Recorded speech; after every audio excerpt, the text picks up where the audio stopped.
Live now.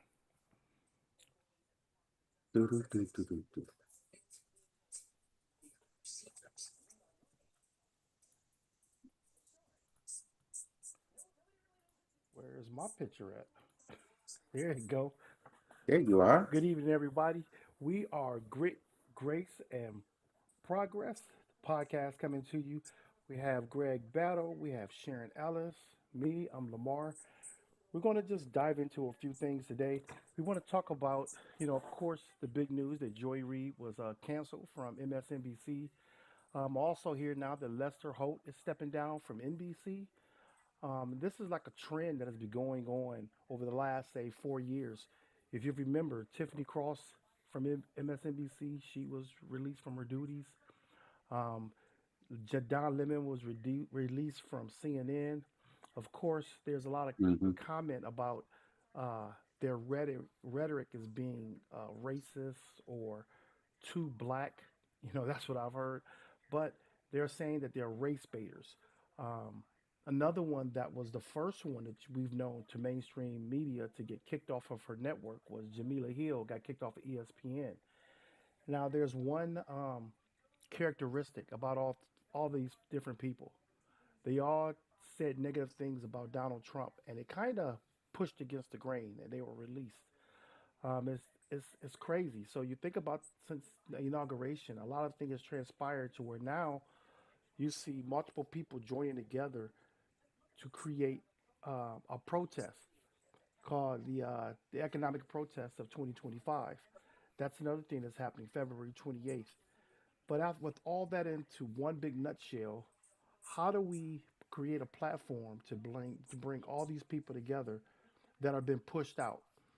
Um, those are some of the bullet points here I want to talk about. So we have the Joy Reid issue of, actually black anchors being pulled off of the air because they say basically they're too Turn black that for back TV. down, please. Then you have the economic protests. And lastly, what's the action plan? We know Roland Martin has his Black Star Network, but what can we do to push it to where we can get to mainstream media if they will allow us, or do we just stay on the internet? I'm not sure, but either one of you all can chime in on that. I'm gonna let Sharon go first because I'm kind of worried.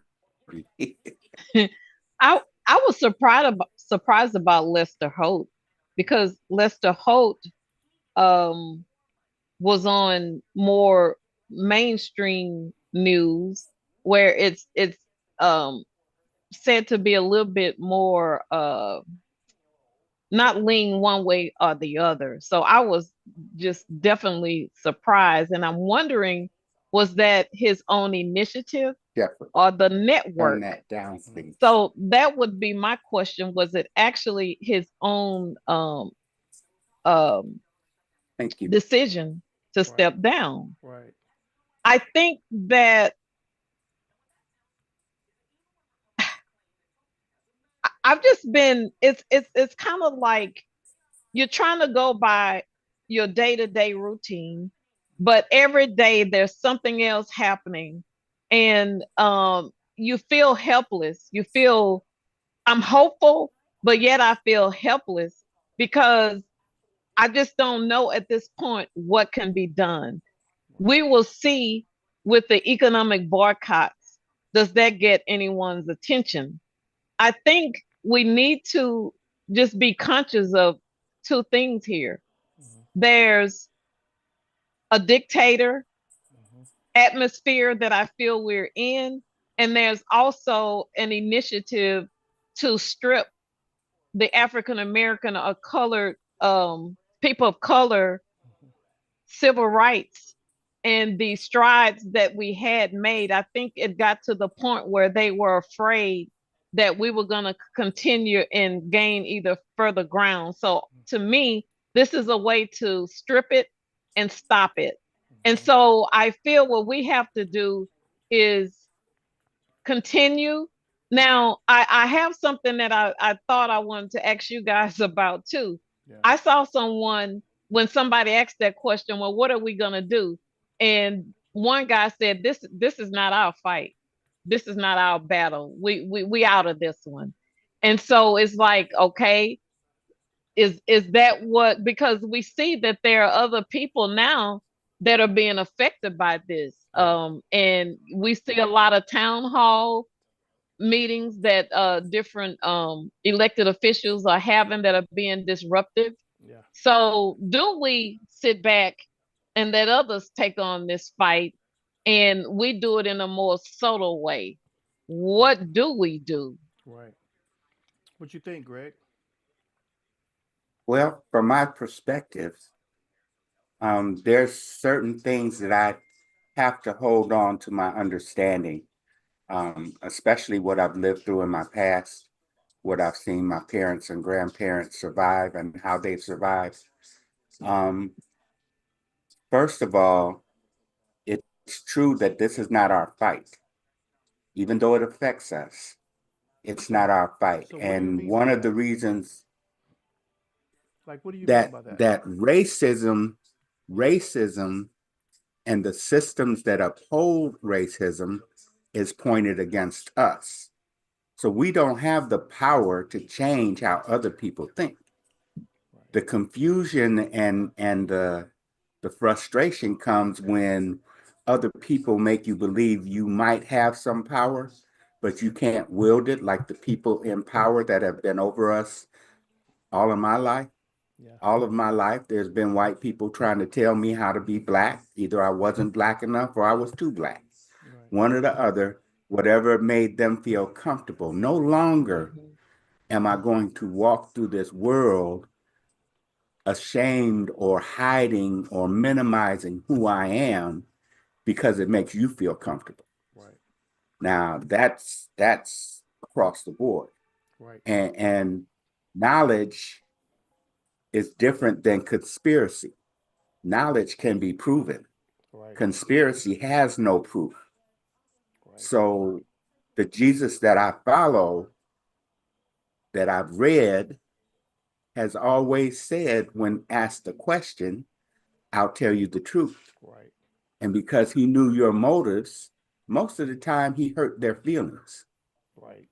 And I'm living in a society of melanemic people who are so oversensitized that they don't even want to look at the truth and would rather pretend that what they did didn't happen because their first excuse is, I wasn't there. Right. I wasn't there 45 years ago, but the systems that were put in place to perpetuate the generational wealth and opposition to blackness Mm-hmm. was always there. I'm only black because you claim to be white. Now, take away my blackness, take away your whiteness. Yeah. Who are you without your whiteness? Mm-hmm. But then, Yeah. I've made other choices, and the media space is what has shaped people's minds. Right. I peeped that back in the Batman episode when Batman and Adam West made movies, and you had the thing you looked in, and it take your mind away, and everybody's house, and taking your energy and your thinking. Mm-hmm. My mom told me knowledge. Once you get knowledge, they can't take it from you. Nope. You know what you know.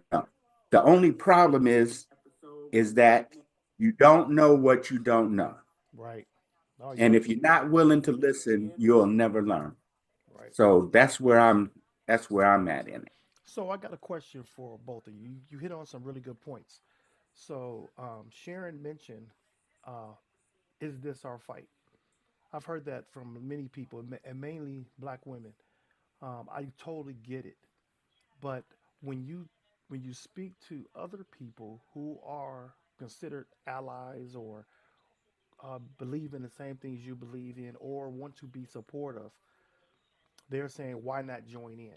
Why not join in with us as we protest? Because if you notice, all the protests that's been going on in the streets, in front of federal buildings, in front of all the different, government agencies, they've been either um, politicians, very few uh, black politicians out there, and there have been many. I guess they're just saying, join us.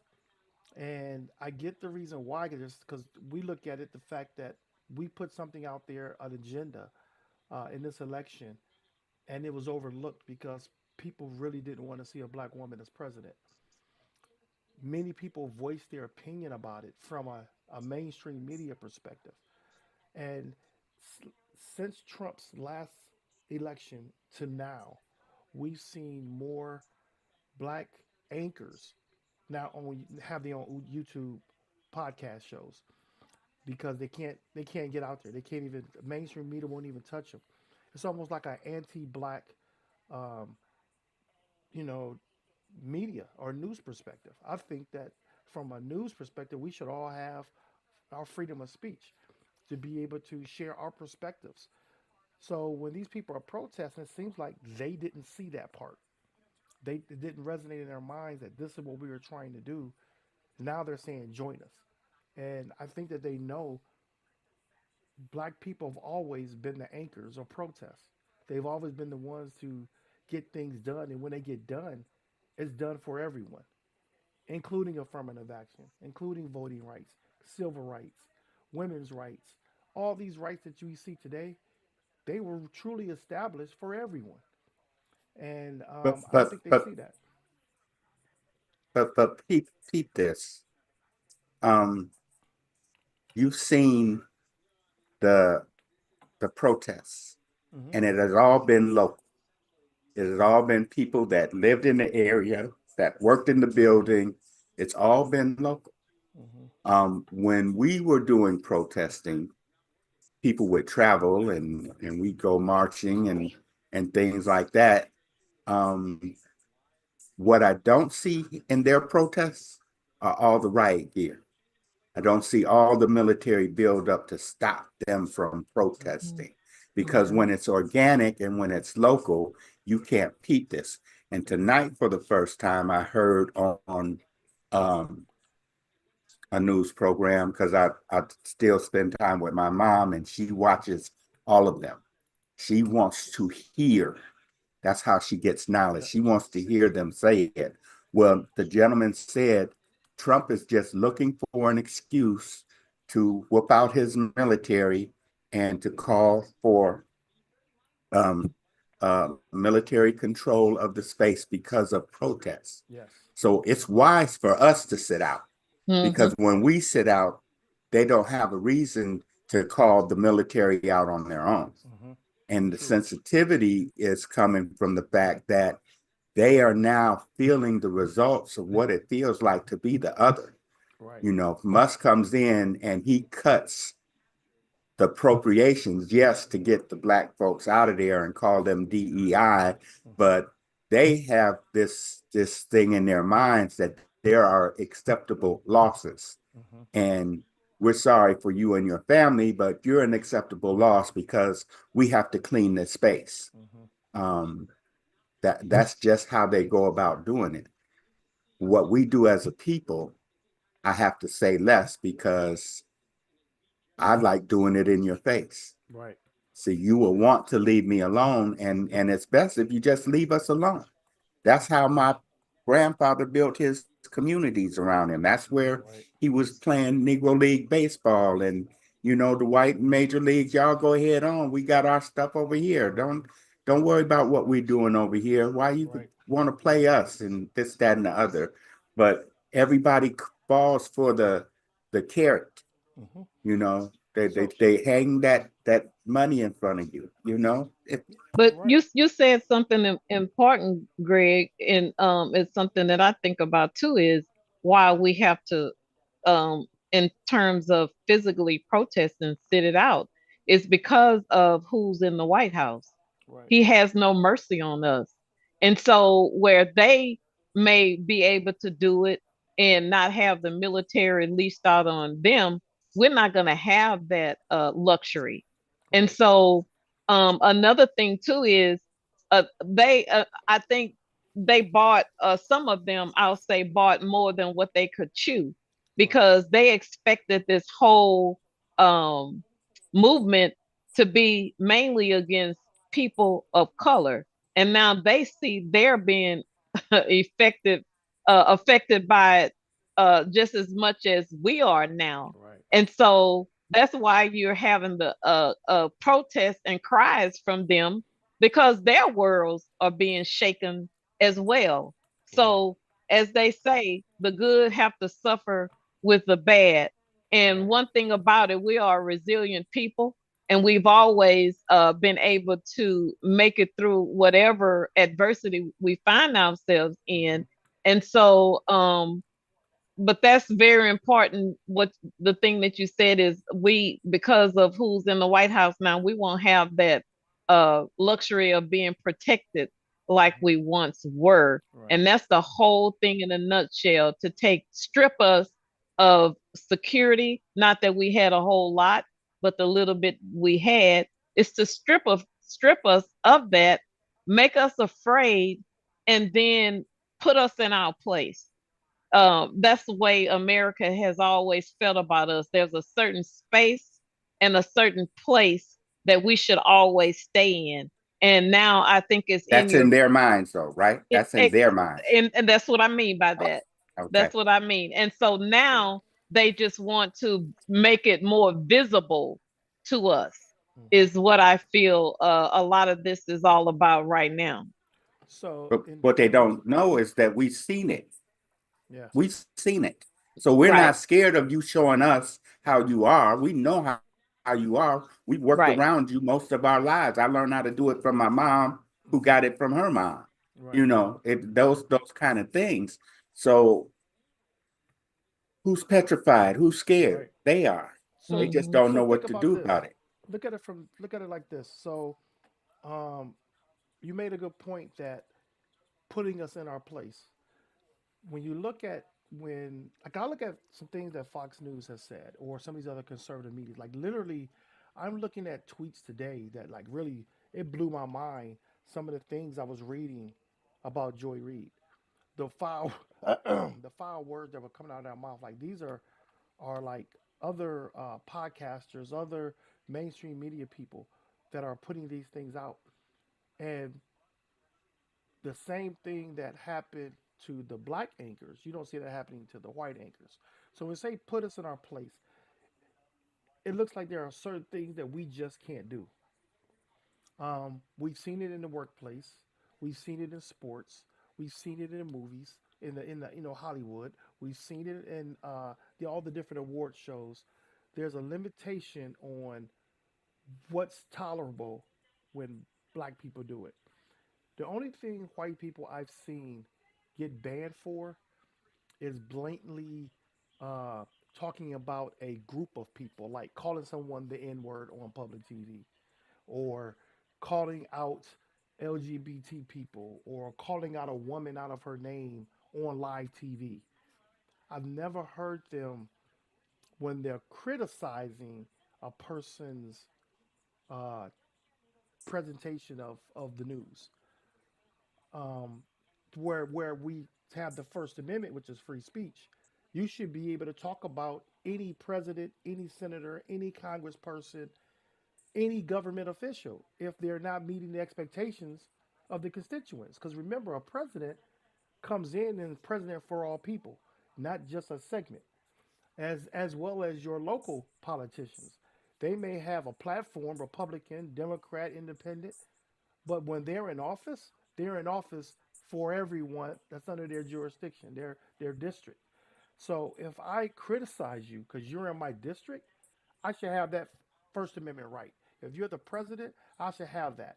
Now, one thing that Trump did do that I had got wind of later on was when he sued ABC. It was over the fact he was called a rapist when in fact it was sexual assault, I think it was. But the judge labeled him more so a rapist to a certain extent. But it wasn't what he was convicted of. It was sexual assault. So he sued. He sued, Stopalopoulos. I can't if I said his name right. And then he sued Yeah, ABC. George Yeah, Stephanopoulos. then he sued ABC. So why didn't he get reprimanded or any type of pushback when he said Haitians were eating people in Columbus? That was, I mean, in I'm sorry, what was it? Springfield, was it Springfield, Ohio?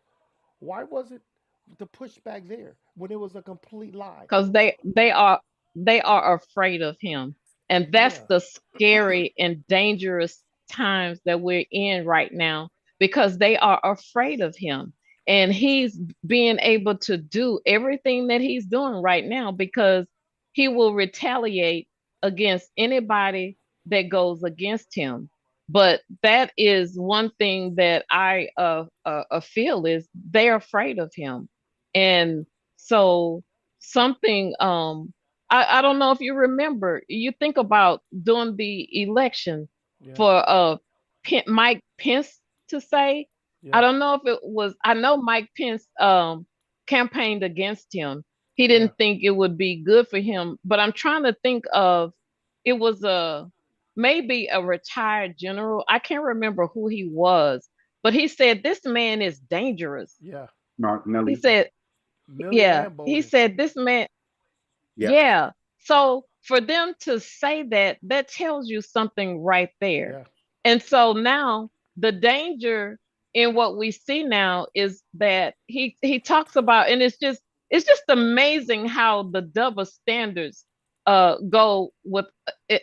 So he talks about, he has this big thing about immigrants, but yet he allows an immigrant to buy him and then take over the Yeah. White House. Well, to him, that whiteness is its own nationality. That's all True. that is. But did you see the results of the German election? What was the results? The pushback against Nazism was most of them. They turned out in overwhelming numbers, the largest voting by the public in Germany in 25 or 30 years, Wow, that's all to amazing. keep them, the Nazi party, the minority, and to vote out who they wanted to be the white supremacist leader there. Because what's Mm, happening here is we're no longer on the sidelines. mm-hmm. We're on the battlefield. And we've been buffered from the battle because of the two oceans on either side of us. Right. So we can get back and look and what they're doing over there in Europe and what they're doing over there in Africa and Yeah. how they acting over there in China. Yeah. Um, the reality is the psychological laziness that we have as Americans is because of our susceptibility to addiction. Because all we want is the easier, softer way. Right. See, I can throw some Narcotics Anonymous principles at you, and it'll have you sitting back thinking, now, maybe I am addicted because the media says if you don't want to feel like this, take this pill over here and you'll feel like that. Or I if you wouldn't go listen that to far. the I wouldn't go that far, if you Greg. listen to all of the commercials about these medications that they put that disclaimer on there Right. that Are you it saying change your we as black suicidal people? thoughts and all of that. I'm saying the media, I'm saying we as Americans that live in the United States of Okay. America Okay. I have thought you were been saying just buffered black and people. sheltered from no, no, no, Okay, no. The Americans. black Right. people, but we know how to deal with frustration. Yeah. We know how to deal with ugly past history Yeah. and things like that. Not that we know how to do it all right, Right. but we don't destroy our own just to make a point or to get me ahead. Right. My daddy took care of his whole family. I'm Right. his whole family. Right. My mom in her 90s, somebody passed in my family, somebody was struggling financially. Mm-hmm. The next thing you know, she's sending them some money, take care of this. Mm-hmm. It'll be there. So I Mm-hmm. don't have to, we move differently when we recognize our autonomy is the word. Our Right. autonomy, our Right. right to be who we are. Right. So you don't make me feel ashamed of being black. You make me very proud Right. because I don't have to act ugly like you do just to prove a point. Matter of fact, I got enough on my plate to take care of right now, to take an hour out my time to do this. Right. but it's for the good of the people. It's for the good of my people Hmm. that I tell you all, don't panic. Just Hmm. sit back and watch. Right, There's right, just going to be no commercial interruptions. That's what Gail Scott Heron was talking about. right. When the And revolution comes, it won't be televised. There'll be no commercial interruptions. You okay. look out right outside. Have you guys familiar? So you guys familiar? We were talking about the protest again. Are you familiar wise with the group that's putting that on? The Have you which you mean which one? the The group that's doing economic protest? the economic protest? It's a group called I know there's the People's several. Union. Well, the one that's the major one for February 28th, that's going viral right now. It's called the People's Union USA, and it Mm-hmm. was a guy that I started never this. heard of them. Yeah, there that February 28th blackout they were talking about. It was a guy named Uh-huh. John Stewart. I don't have his picture up right now, but he started this.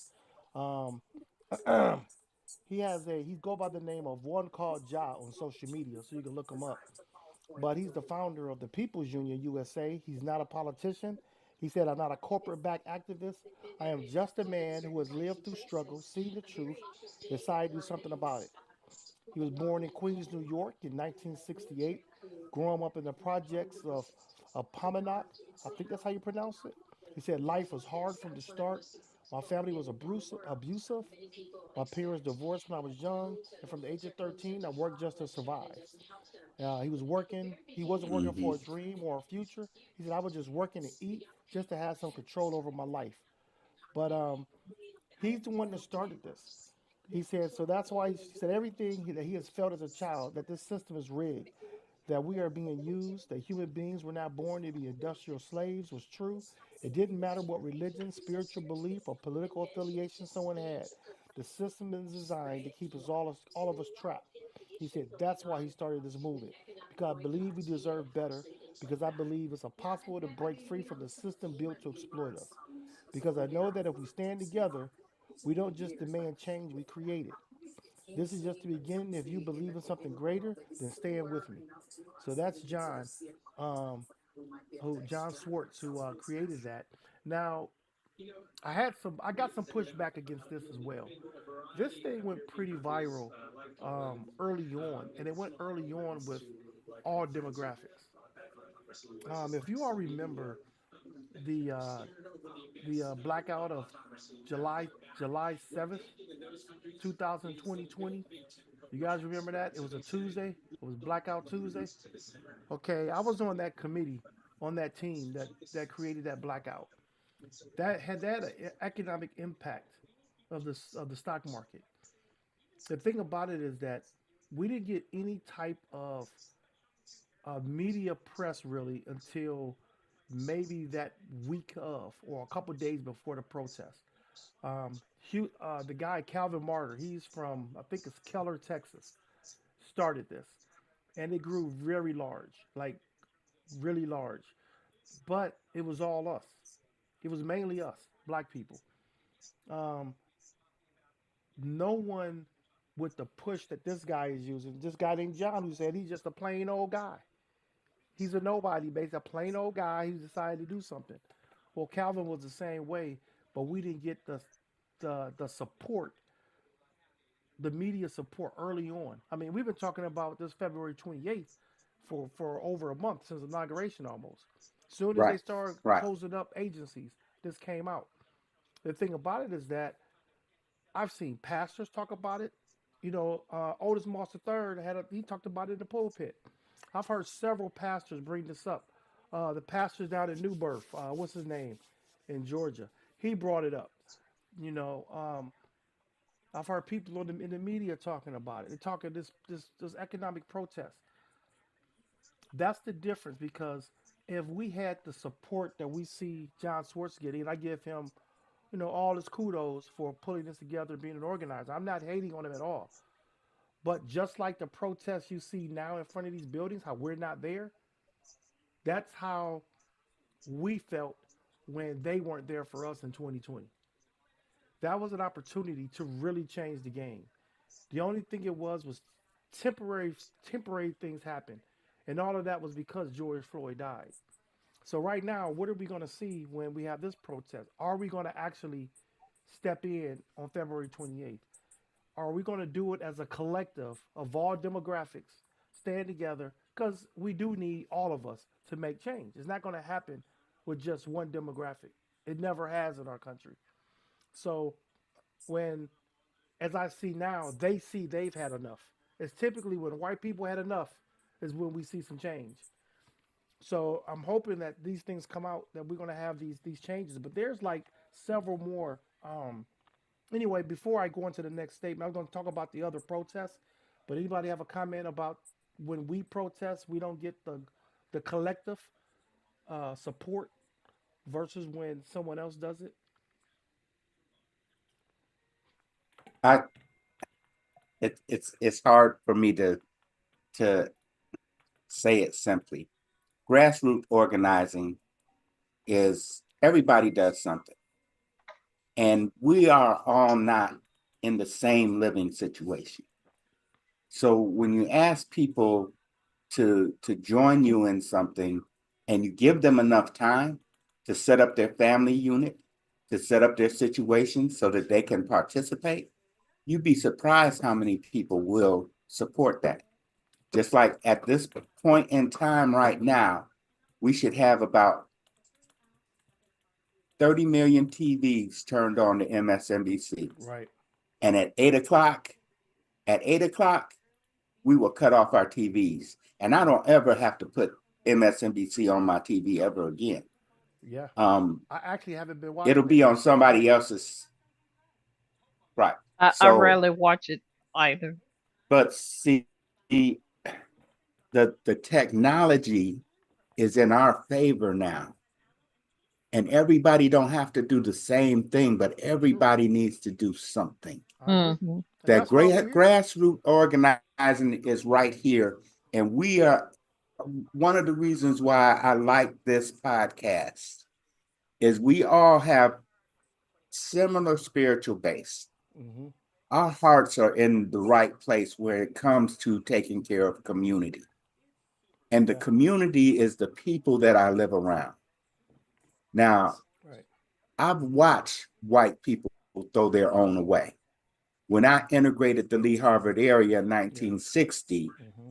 there were families on my street that could not afford to move. Right. And we didn't harass them. Hmm. We were their neighbors. We looked out for each other. I can remember my brother and I going and shoveling the lady's driveway so that Right. she could come out her house and walk her dog, Right. right? She never spoke to us.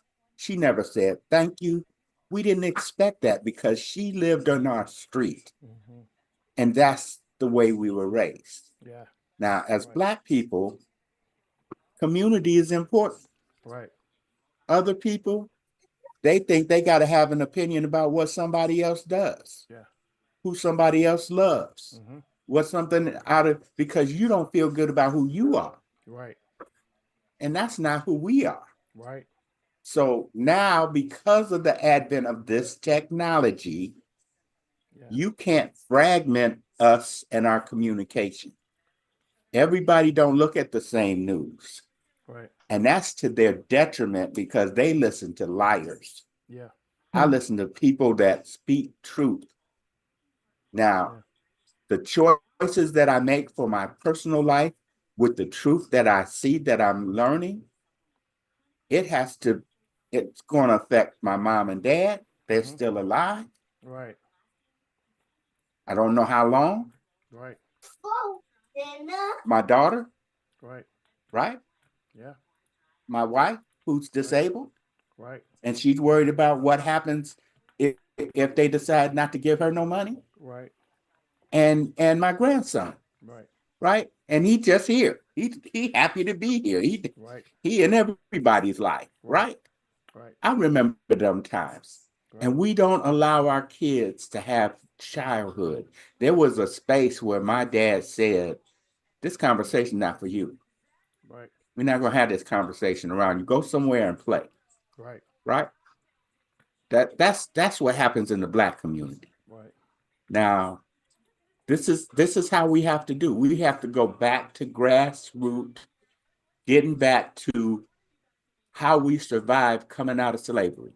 Yeah. It didn't matter about Jim Crow. It didn't matter about whether you integrated us or not. We wanted education. We're going to Yeah. sit and talk with our ancestors. Right. We're going to learn about who we are. We're going to make sure everybody around us eats, Yeah. that nobody got to steal from us, plain and simple.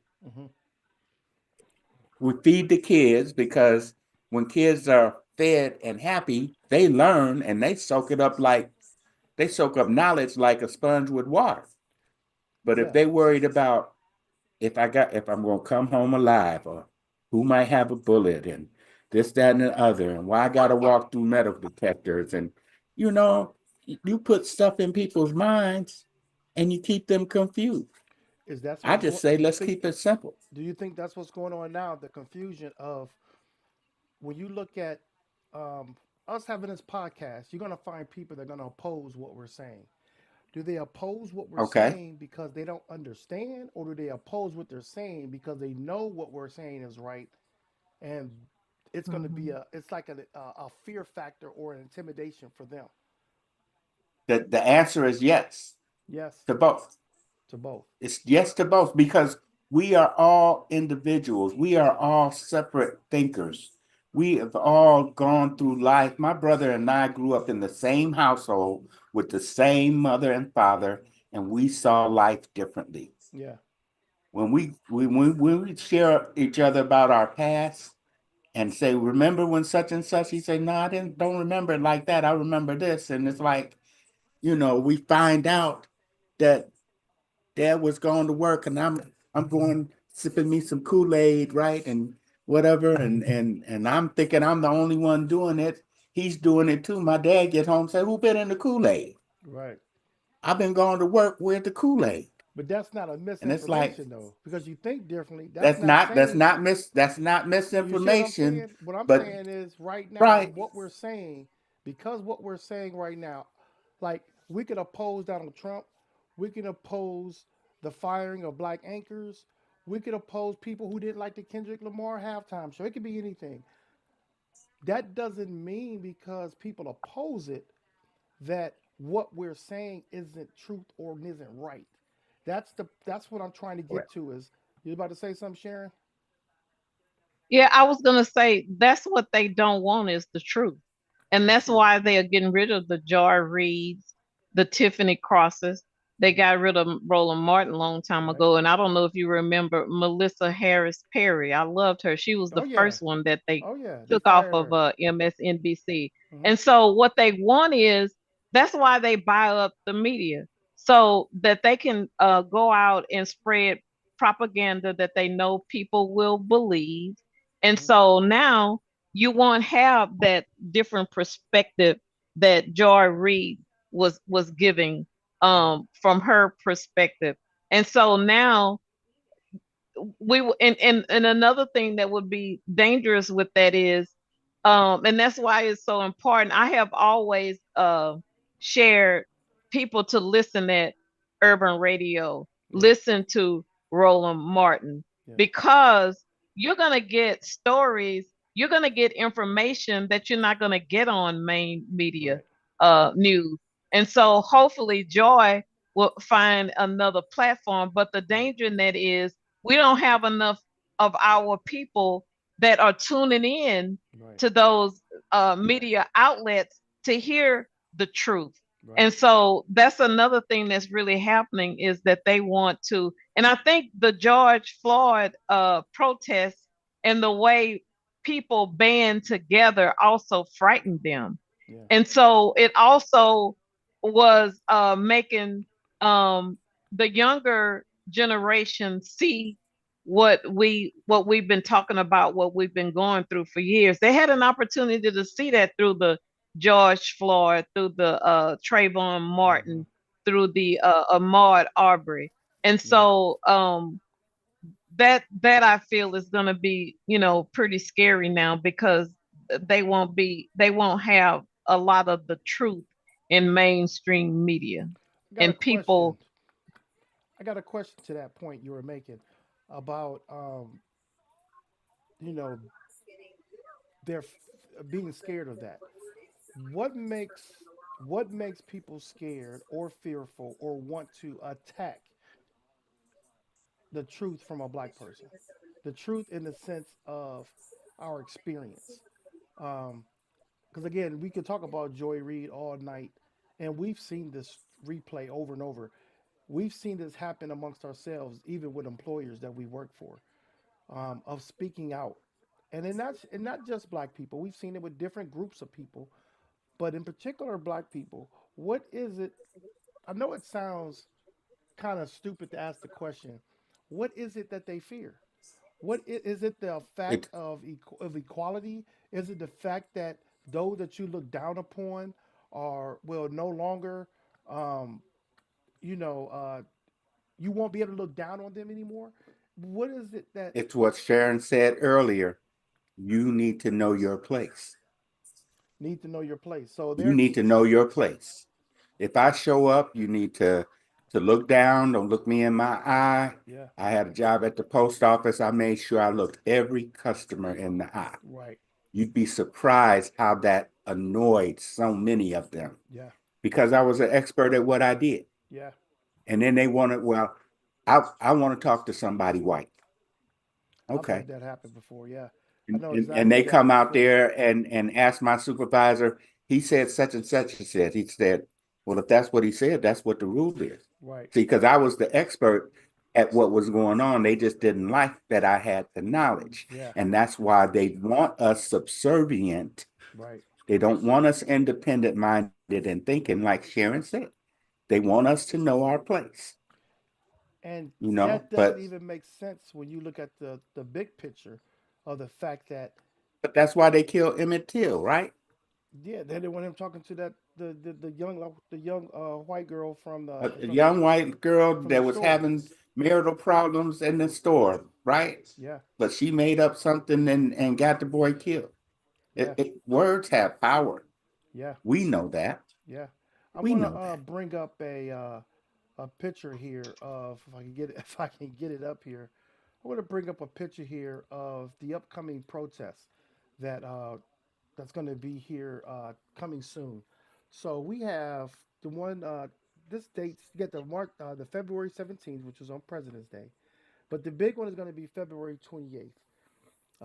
This is an economic blackout, spending for 24 hours, buy gas, etc. Right. By the 27th, they want you to stop spending money to make an impact. Then you have March Yep. 17th, which is U.S. and world oligarch number one protest, Amazon. Not buying for Amazon for 1 week. And within that protest, I've also heard Target, Walmart, and some other big box stores, basically Home Depot, all your big box stores, they want you to protest on that day. And then you have the other one on the 4th. But the one March 17th through the 14th is the big box stores. But then you also have on that Friday, the national strike is no work for 24 hours. All workers, all businesses, and higher education organizations, not a march, but from 12:30 a.m. to 11:59 p.m. Now that's the one that's going to make people determine if they want to truly sacrifice. Now Yeah. that's going to But be you give them enough time to prepare, they can do that. But I'm gonna tell you what could happen and what they have to be prepared for is retaliation. yes, And the reason I say that is because I participated. You remember the Gina 6 yeah, trial yeah, in in Louisiana, Louisiana? yeah, Right. So at the time I was working a contract, and so I'm from that area. Gina is about 30 miles from where I grew up. So right, I was like, it doesn't make sense for me not to go because I don't have to worry about a place to stay or nothing, hmm that's right in my area of where I grew up. right, So I Mhm. took off that Friday and I went. And so now I didn't tell anybody on my job where I was going, right, but I'm thinking because it was nationwide, they heard it on the news, yeah, possibly, they assumed that's where I was. right. And so when I came back after that, I started having problems at that workplace. Oh wow, Eventually, they let me go. right, So that's why I say now, if it's widespread, and that's why there's power in numbers. hmm If it's widespread and a lot of people do it, then retaliation is going to be kind of difficult. Yeah. But that's the only thing I say is people will have to be conscious of retaliation should they Yeah. decide to participate. Right. That's real. Retaliation is real, and when you look at it from a national standpoint, by all these numbers being out there, these dates of these protests, that means that will mean that from a business standpoint, they've had time to prepare, whatever that may be. I'm not sure, but they've had time to prepare for that. That's why some protests that are on the spur of the moment, that will shock you type protests, at this moment now they have time to actually prepare for this. And I don't know how I would like to see it be effective, and I don't want to sound like a Debbie Downer saying I don't know if it's going to work, but I want to see where we come in as a collective unit, make a difference, and create change, because we've seen it now where change is needed. I've heard so many people who voted for Donald Trump that are complaining right now, and truthfully, I don't have sympathy at all. Greg, like, nah, me, he like, I ain't got no sympathy, but no sympathy, and it's almost like we told you so. It's Hmm. and on the other side, it's truly heartbreaking to see almost 22,000 people out of work for the federal government when you're just doing the job. And those people, regardless of who they voted for, was doing the job to help people we know, whether it was a relative or a friend, our children, so many people, the school districts that's in our neighborhoods. That money was going to help people, and to pull that money out without having clear facts is hard. So But you know outside, what, go ahead. Lamar? No, go ahead. Yes. Not to interrupt you, but why I got it on my mind. This is something listening at you made me think about this. You know, sometimes I wonder where their mindset, or did they not think of this? You know, historically, there are a lot of African Americans that work for the federal government. So I'm wondering if they thought about it, if I'm pulling all these jobs away, I'm only going to affect the African American. But I Mm, don't know if they even thought about there are a lot of white people that work for the federal government too, yeah. They and don't care and about facts and because and wait a minute, let me finish. And so there are a lot of them that work for the federal government too. But Yeah. my point was gonna be is for those that did vote for him, now they see he doesn't care about you either. Yeah. And I'm talking about those whites in the government that voted for him. He doesn't care about them either. And that's another I think wake up call that was needed, because I think they thought all of this was to hurt people of color. But now Yeah. they see he doesn't care about you either. Yeah. No, you're right. You're they, absolutely they right. don't want to look at the fact that 75% of the people on welfare in the United States are white. Yeah. Right. Period. Yeah. Right. And They they're made gonna you suffer think for that it. it was us. Yeah, but when they cut it all off, when they cut out Social Security, when they stop having money come in, when you make the states choose between what they need to do for their constituents and Hmm. for the country, Yeah. all of those states that have not been putting in their fair share have less than that coming out, and they'll get nothing. Yeah.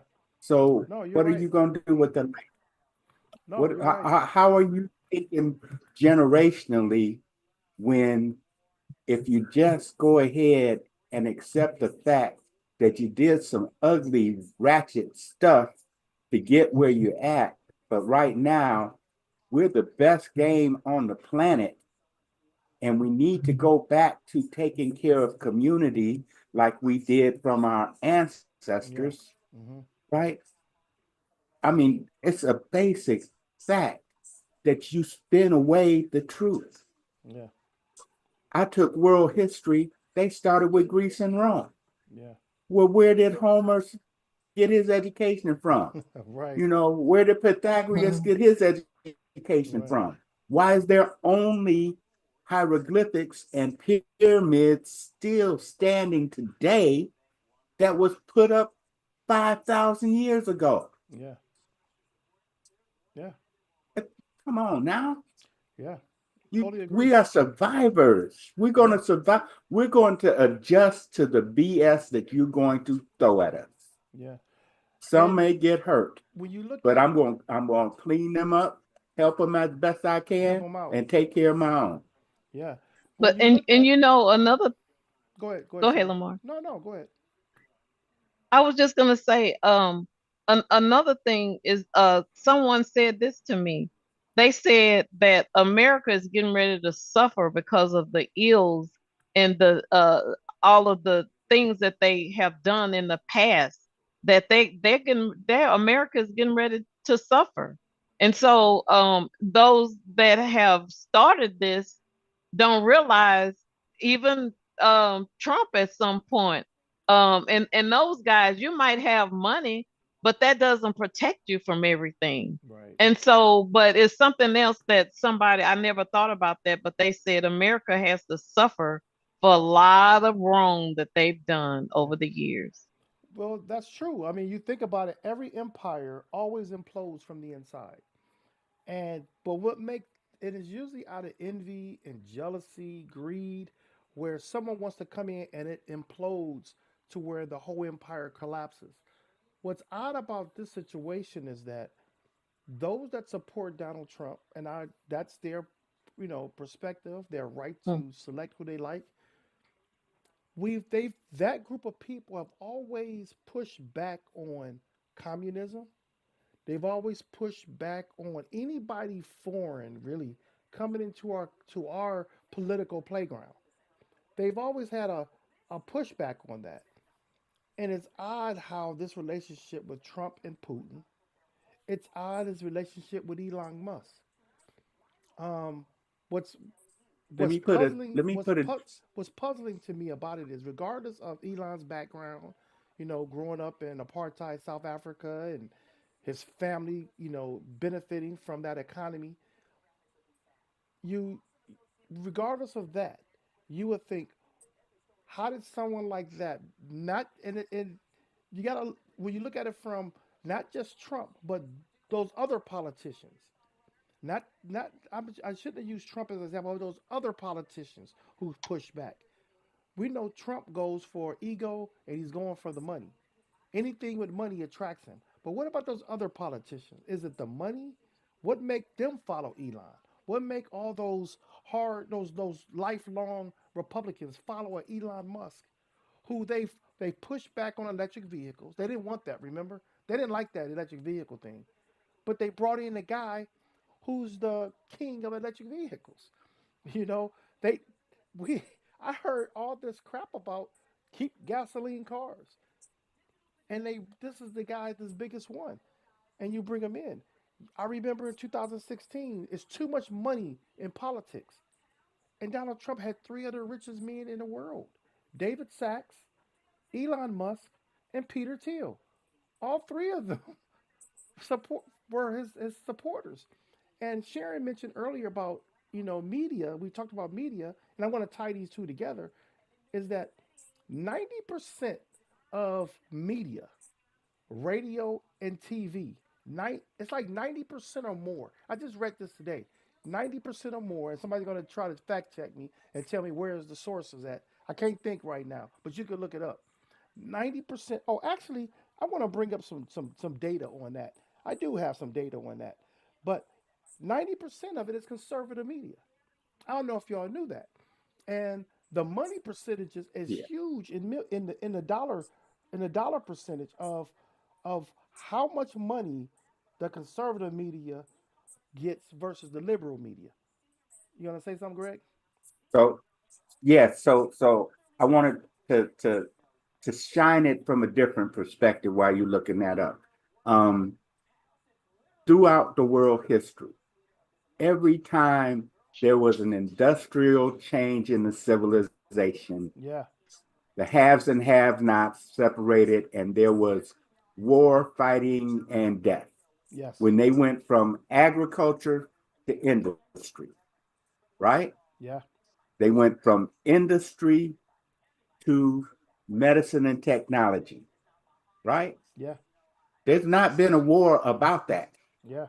We changed the economic landscape so that corporations are now given the rights of people, Yeah. and that has escalated the great divide. We just take the racism out of it, right? Because the Yeah. systems do what the systems do. Yeah. But the landscape is that we've not had that industrial war to technology that's going to cost people's lives. And Right. what you're seeing now is the result of technology prone people coming in and doing the slash and cut. Mm-hmm. But they don't understand knowledge. Once you get knowledge, you can't have it taken away from you. Is there So forever. we know how It's to fixed. infect your knowledge.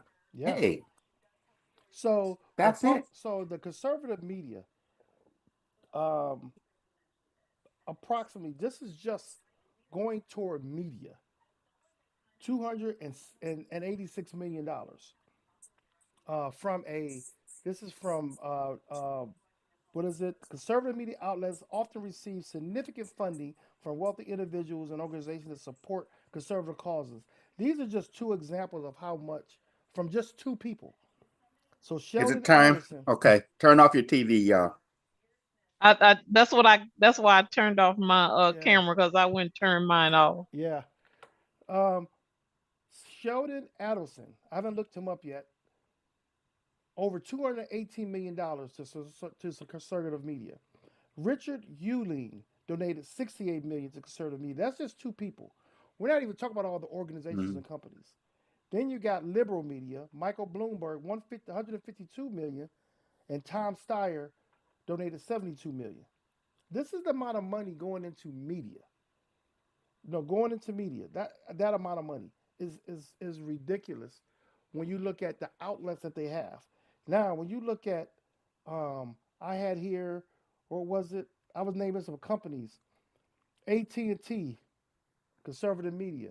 Now I got to decide if I want to keep my AT&T Direct TV or not. Procter Gamble, General Motors, Koch Industries, Walmart. Then you have people like George Soros going to liberal media, Michael Bloomberg, Reid Hoffman, Lauren Powell Jones, Jeff Bezos going to liberal media. Where if if some of these funds went to black media, just think about the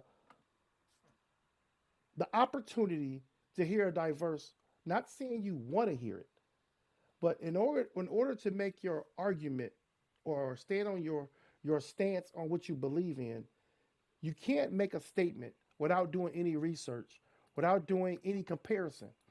I'm on a lot of political forums on social media, and I can put out a statement out there, and they'll tell me, "Where's your proof?" I throw the proof out there. They won't read my proof. They'll just give me their opinion, and I'm like, "What the heck?" How are you not going to give me? You got to compare it. You have to. How are you going to stand on your opinion when you have nothing to support it? So when you look at, if you take Roland Martin and Joy Reid, I'll take Joy Reid out the picture because they hate on her right now. Take Roland Martin, and I'll give you somebody like Angela Rye. Let them make a statement, put a tweet out there. You oppose their tweet instead of saying that's garbage or that's trash or you're racist or you're race baiting. Take that information and take that information and turn around and prove me wrong. I might be wrong in what I'm saying, but prove me wrong. They don't I they don't got They want that. live to. on conspiracies. I don't need no Right, proof. right. I I got just that. need my and, opinion. and But and they don't want to see the proof because they know you're right. what I'm saying is that That part. that that's for the person that's debating you. But what about that person sitting in the background watching? They can be conflicted. They can be the ones that say, "Wow, I didn't know that." And I want to give you another example of that. So, But that's why um, we do this. have you all seen that post that came out yesterday? It was a Hispanic dude. Um, It was an Hispanic dude who came out saying, "This is for the black people. Y'all need to have Yeah, I saw unity." that. You saw that, right? Did you see that, Greg? Mm-hmm. He was bashing, No, and people start jumping on his bandwagon. Yeah, you're right. We do need to stick together. Yeah, we don't never got nothing because we don't stick together. This is what I wrote yesterday. But you know what? Yeah, I I hear what he's saying, but that's not true about all Hispanics. no, no, it's not, and that's the point I'm making. And now I done lost the It page. might be more wide. It might be more widespread that they support each other, but that's not true that they always support each other. I had one of a guy I used to work with. We used to sit beside each other, and we used to talk about these things. And Yeah, I told him, I would say to him, we could be so much powerful if we would band together. He said, Sharon, he said it'll never work. You know why? He said because they both too much alike. yeah, but there's a bigger well, that's picture. because we're the same. No, But no, see, but y'all got to racism. hear me out. Y'all got to hear me out. Y'all jumping on the same bandwagon.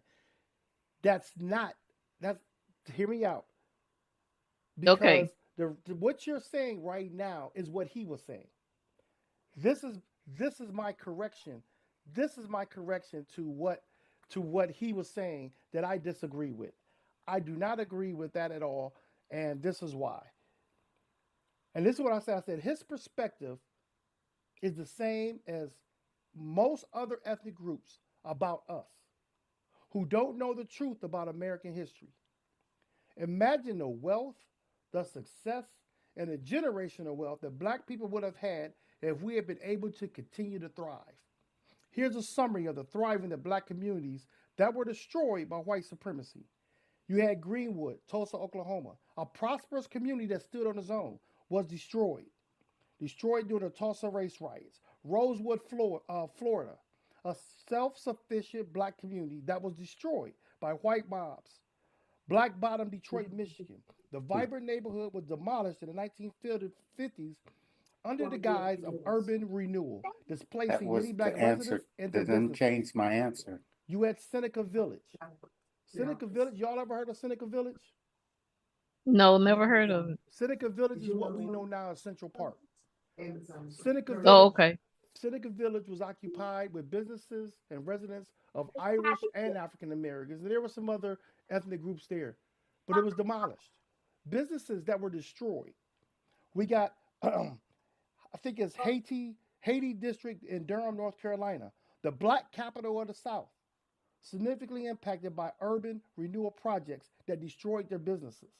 You got Sweet Auburn, that's in Atlanta, Georgia, a hub for black entrepreneurship, culture that faced decline due to urban renewal, which means they tore down their businesses. Wilmington, North Carolina.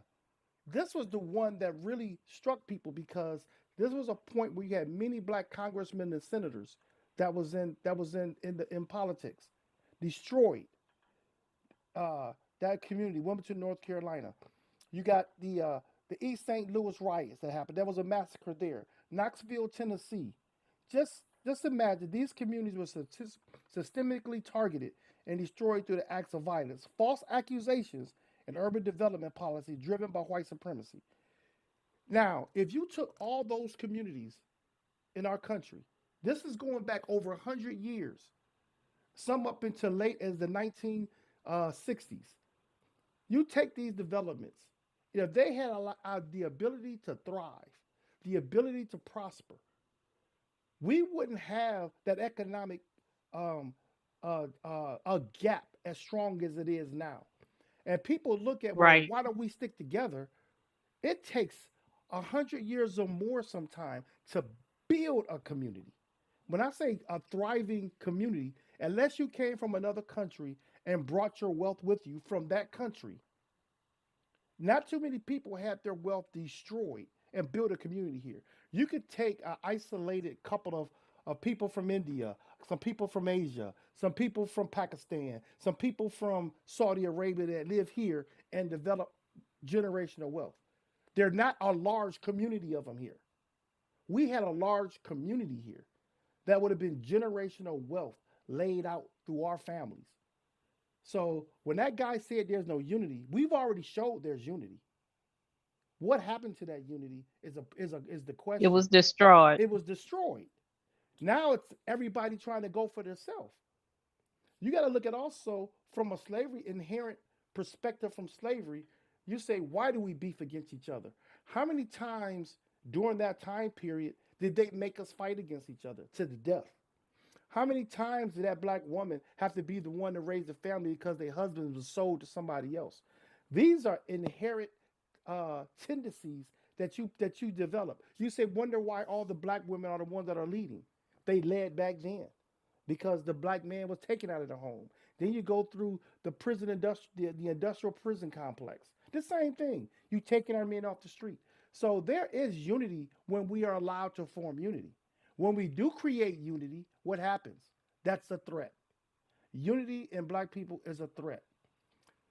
Black Lives Matter was the name was ruined because they said it was something communist and Marxist, when actually it was creating a unified front, not only with us but other ethnic groups. When you had the It marches here, always has been. the Floyd marches, it was a unified group that black people started to brought other people in. It became a threat because we unified other people. You could take that all the way back to the Black Panthers. The Black Panthers, people say, was a militant group. Why militant? You don't call militias militant, but they were militant. But what did the Black Panthers do? They fed the community. They policed their own neighborhood. But to make the what even was more was of the threat, they brought the Puerto Ricans in. They brought the Italians in. They brought the Irish in. That was a threat because it was unifying. So don't say black people can't unify because we can do that. But we become a threat. And what do? They either kill you or they put you in prison or they just ban you by defaming your name and make your name bad to where you are not reputable out of a lie and misinformation. Sorry, I went Or on a the rant, Poor People's Campaign. No, but that Yeah. guy no, that yesterday. was good though, because it does It the it same it thing was on. good, but what I was going to say is Sorry, Greg, I didn't mean to that cut you the off. the the discrepancies among the Hispanics Hmm. was along national lines. Yeah, The Nicaraguans didn't like the Colombians, yeah, who didn't like the Venezuelans. I mean, Didn't like their the Puerto country Ricans. lines, yeah, and, and they and still they do. all had to share the same language, right? Hmm. But for us as Americans, our heritage was beat out of us. We were not allowed to remember or even know where we came from or how we related to one another. Hmm. And just because of that, that made us unify that much more Yeah, because no, I you're a agree. person of color and Yeah, I'm not at you. We may not even know the same language, but Ebonics yeah, that they want to make a joke of hmm, is mm-hmm, mm-mm, yeah. mm, Did mm, Did you all mm. hear I the? mean, those sounds, It that's says a the volume. It language. speak volumes. They speak. And I and didn't you know. know what? Hmm. Another thing that when you talked about how they split us up, even on the job, they didn't like to see us commune with each other even on the job. You Yeah, know how if two or three of us congregate, you know, yeah, and There then go you a have gang of them. people, right, and then you have the mentality of some people, y'all, we better get back, as too many of us standing up here yeah, together talking, you know. And so you're right. And so we have to also um get that out of our heads. And I think mm, this time should um have us to come together, think together, because we're gonna have to support each other now. yeah, So I think what we really need to do as a people is start having meetings and strategizing, to because we're better in numbers. So yeah. what can we do together to band against this um But, um but togetherness is not agreement. Some of Right, us are going right. to You don't have to disagree. agree. And right? W.E.B. Du Bois and Frederick Douglass, They they didn't had agree. their beef with each other. Yeah, They didn't agree, but they agreed for the people yeah. on Right. education, You're right. on the things. Housing. So that's what community is about. Community is what destroys capitalism. Yeah, And that's why they scared this country back in World War II, because they talked about the communist scare. yeah. right? Don't want no communists over here. That wasn't the real issue. It was the We don't unity. want our people to know that your people are going through the same thing that we are. Yeah, And we yeah, trying to keep these black folks over here separated and confused. yeah, So if they get to see how y'all unite, yeah, the Soviets do their thing and they come together, all of those countries, yeah, right? yeah, We did a lot to destroy them and make Putin a Putin. yeah, yeah, Donald Trump relates to Putin, hmm, right? yeah, So, hey, come on, y'all. What I love Dr. Black. He's like, everybody has a right to be here. yeah. Everybody has a spirit. And so we think differently. That don't mean that you're not Yeah. worthy of love, Right. I mean, not I could worthy say of three being of us. treated humanely. All three of us think Right, different on many things. I know we all do. I could say something right now, and both of y'all think like, "What is he talking about?" And we could do that that round robin all day long because you're right. you don't. Long as you have a common goal, which is for humanity, which it should be for all Americans. It should be humanity. You should not want to see someone suffer. Even Right. and think about it. If you think about all those workers that lost their jobs, right? All those federal workers, whether you're Republican or Democrat, that lost their jobs, the people that supported that, I really doubted if it impacted their lives one bit. That those people were working in Mm-mm. those different companies, those different agencies. You say, well, we want to reduce the debt of the United States. I can see that. I know there's been inappropriate handling of funds throughout every administration, probably, but I don't think the numbers was as huge as they're showing it because also you had so much money going out to great needs, great services that was helping people. And if you look at it from a biblical perspective, you should serve those and help those that are less than. When I say less than, like whether you're an American that's struggling or whether you're a foreign nation that's struggling, you should want to help them. Sometimes it's even godly that, well, all the time. I'll take it back to all the time. Even when your enemy is in need. I'm not saying in a need to destroy you. I'm talking about in a need for survival. Food, water, shelter. Those things are important.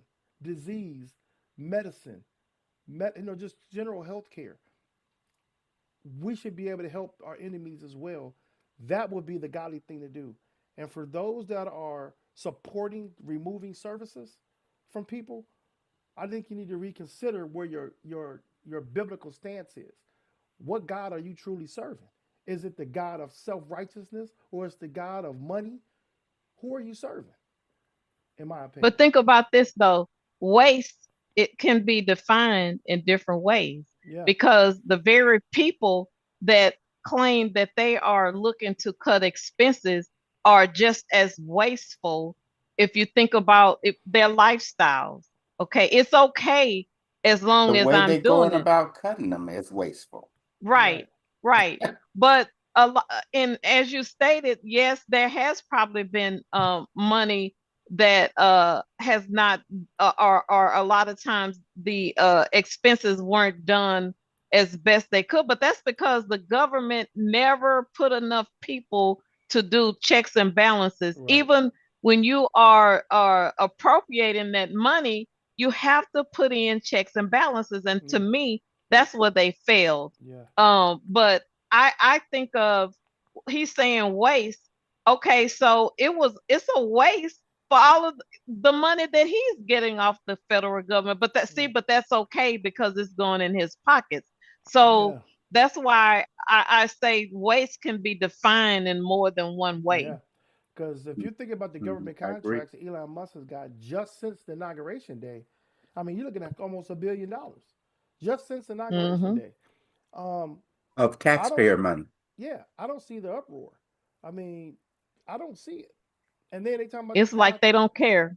So I wanna circle it back around the block. We're gonna spin the block and come back around to protests and black media because we've talked a lot about a lot of the issues.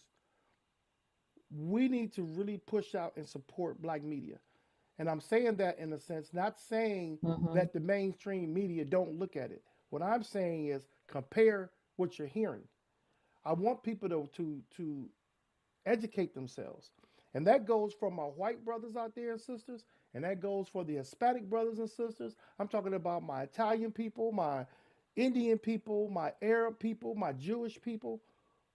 Everybody that's out there, compare what you hear. Sit back and use critical thinking.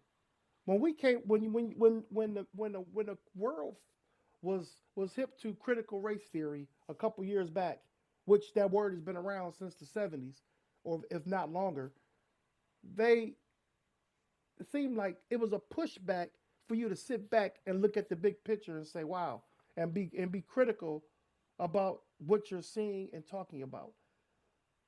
We know that you don't want to keep history. We know that. And by the way, where'd it go? By the way, I do got a new book that I got. I think my brother Greg told me about this one.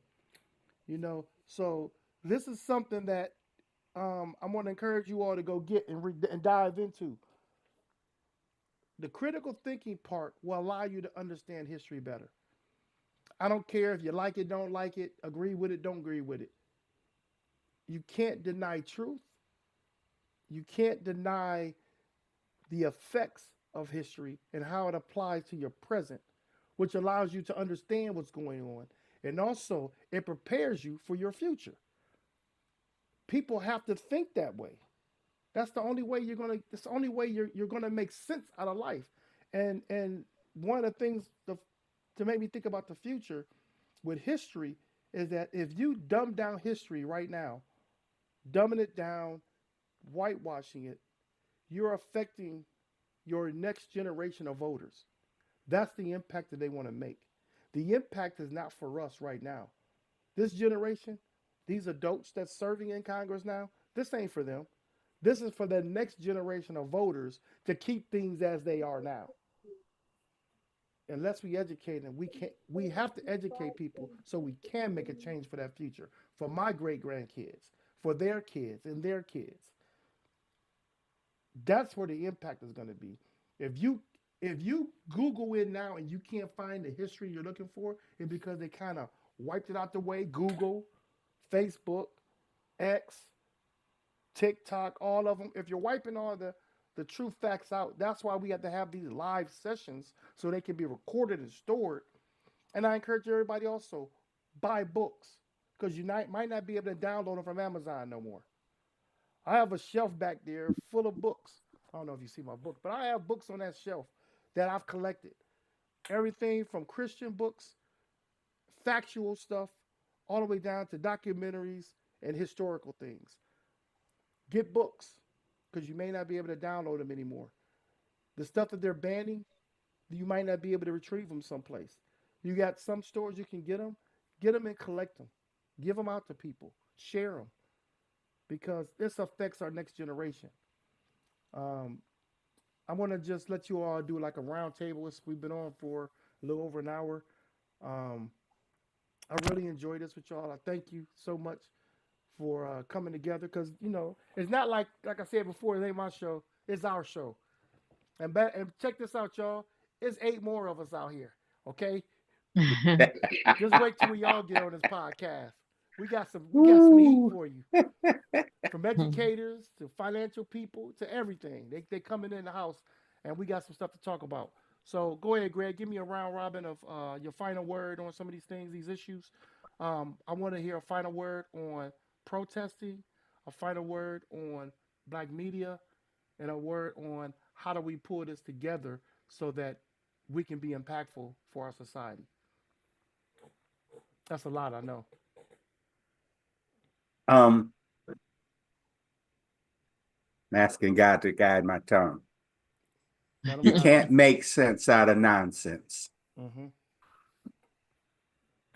People open their mouths and tell you who they are, believe them. Yeah. Because when they open their mouths, they put their brain on display. They'll show you how they was raised, what's important and what's not. Right. Other people don't control my choices. Right. I support where I can, and where I can't, I still take care of my responsibilities. That's the man I was raised to be Right. as best I can. So other people's issues are other people's issues, and I do not have the power to change their mind. It does not benefit me to understand why they do what they do. Everybody has the right to live because not one person created themselves. I'm Makes just sense. called to love you, Right. and I'm going to love you even when you're unlovable. And if I can't love you, I can't stand to be around you, I'm still not supposed to do you any harm. No, I hear We you. move as a community. What's best for the community is best for me. That's called group conscious. I am not my own group conscious. I need all of you because God made me imperfect, just like He made everybody else here imperfect. Right. Why? Right. So that we have to be in community. Because what's missing from me, I might find in Sharon. I might find in Mars. I might find in Carl. I might find in Letitia. I might find in someone else. Matter of fact, my grandson comes from a place that I haven't been. I don't remember being. He might have something for me. Mm-hmm. So just learn how to love Yeah. and and don't deny other people the right to love what they love. Yeah. Got you. That wraps it all up for me. Makes sense. Makes sense. What about you, Sharon? We want to. We need to repeat it again, or you got I think I got it. it? I I just think we're gonna have to continue to support our black media. We know that's where our truth is gonna come from. Um, we're gonna have to strategize, and as Greg said, we're gonna have to let our love guide us in understanding that our people are going to be hurting, and we need to really band together and determine where we can go from here, Hmm. because if our foreparents made it in worse conditions, then we should be able to make it too. But it's Hmm. just going to take a different strategy. Hmm. And we're going to have to participate in those things that are bought before us. Right. If it's not going to hurt me not to shop on February 28th. And so I have to be part of the problem, I mean, part of the solution, and not be part of the problem. So those things that are put forth that we can help the cause, I say we're going to have to band together and do it. Right. Makes sense. Makes a lot of sense. I appreciate that. I mean, I feel very similar, in my perspective on it. From a black media standpoint, I think that we should definitely be teaming up together and supporting black media, and that goes with several things: sharing what you know, sharing who you're talking to. Um, for me, I can tell you right now, I listen to Urban View on Sirius XM channel 126 most of the day. When I come home, and the thing about it, I gain a lot of knowledge from them in the morning on my way to work, and on the way home, I listen to another show. Um, and from those two shows, they give me a perspective of what's going on and what the perspective is for people that look like me. So what I do is I come home then, and then I turn on the mainstream media. I go through Fox, CNN, MSNBC. I catch some of the podcasts on YouTube. Then I compare the two. So when I hear that, when I catch a topic that kind of catches my ear really strong, I then will dig into some research. I will Google some things. I will catch a couple AI filters to, Microsoft Copilot or something like that. I'll take what I research, then I'll put it into an AI tool, and then I'll allow it to summarize what I just read. I don't ask for give me the facts.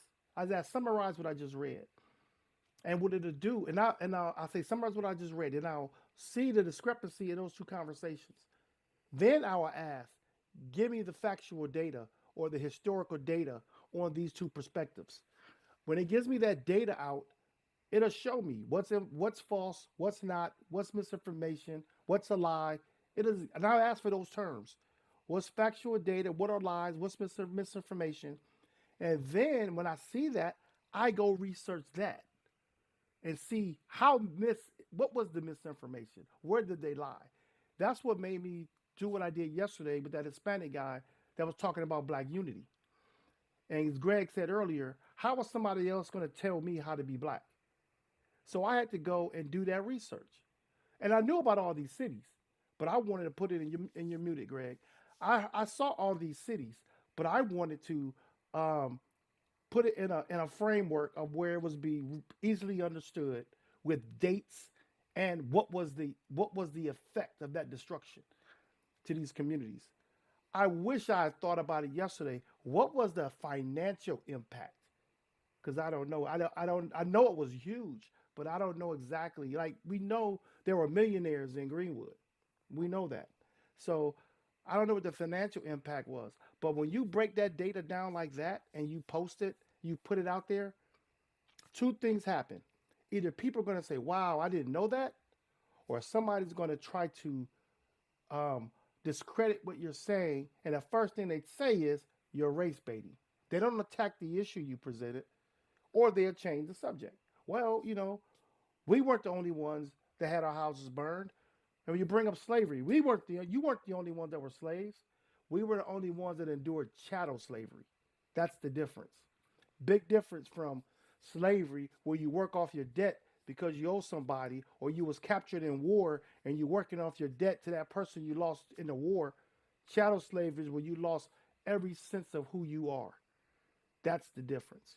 No one experienced that except those that went through the transatlantic slave trade. So media help you learn these things. It help you get a perspective that you're not taught in school. So yeah, I'm not saying turn off Fox News. I'm just asking you if you watch Fox News, watch something else so you can compare. Don't watch another network that's owned by the same people that you're watching, which is white media. Look at something different. I mean, you can't even turn on Telemundo. NBC, I think, owns Telemundo. That's not even a Hispanic-owned network. There are no um, ethnic original ethnic networks on your cable network. None. Black Ex- Star. okay, you want okay you can say, but that's not on mainstream network. That's not on your cable. That's Nope, not on. it's not. But no, but the Grio is the only one. And the thing about the Grio, they're not playing anything but garbage, in my opinion. There's nothing there.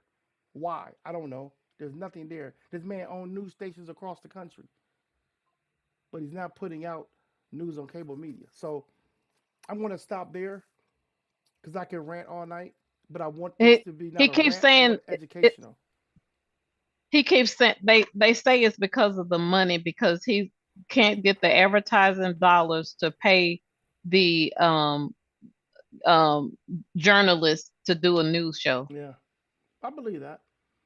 I believe that. I hope now they change their mind on that. I hope that changed their perspective from what we see right now. But that goes back If to we Well, that. change our demands, because our expectation, and one of the realities of why we don't support Black owned businesses is because we go in there wanting a discount. True. And if I'm going to support you, I need to be paying top dollar and tip you plus, Hmm. and then I can critique you and we can continue relationship. Yeah. This is relationship.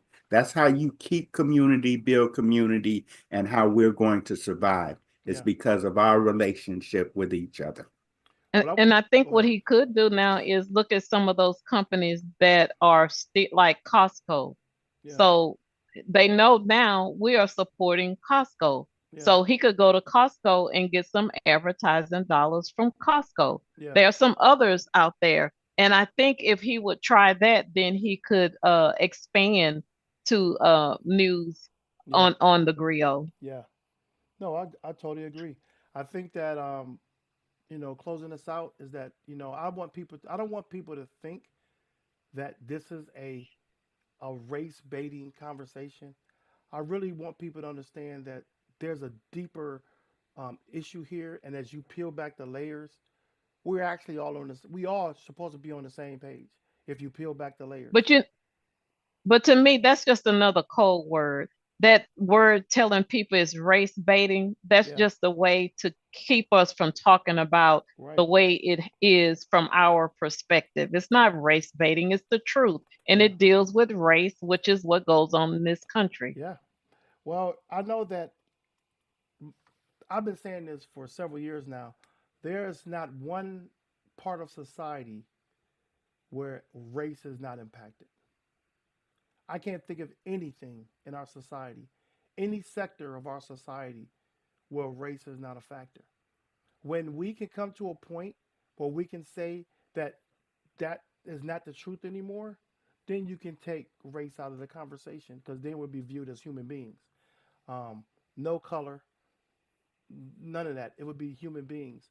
And I also want people to know who's watching this podcast that we are godly people. Me personally, those who know me personally know my perspective and know that I am not a person that hate on anyone. But I will speak truth and I will speak my opinion. I would also, if I do speak my opinion, I will support it with factual stuff. So I don't want people to just hate on me and think that I'm trying to cause a problem or I'm here ruffling the feathers. It's not my intention. My intention is saying I want you out here to look deeper. I want you to peel back those layers and stop going by what you heard all the time and dig into what you and then start saying this is what I know. On social media and these platforms, I can't stand it when you lay a fact and they say, "Well, I think that." No, dispute my point first with facts. Then give me your opinion. Because your opinion means nothing. Right now in our society, opinions is what got us in this mess. And we need to start peeling back the layers so that all of us can live better lives. Because many of us are going to be hurt. I mean, like I see within these next 4 years, people are going to be hurt. They're going to be hurt by other people, and they're going to be hurt by this administration. So I definitely pray for everyone every night.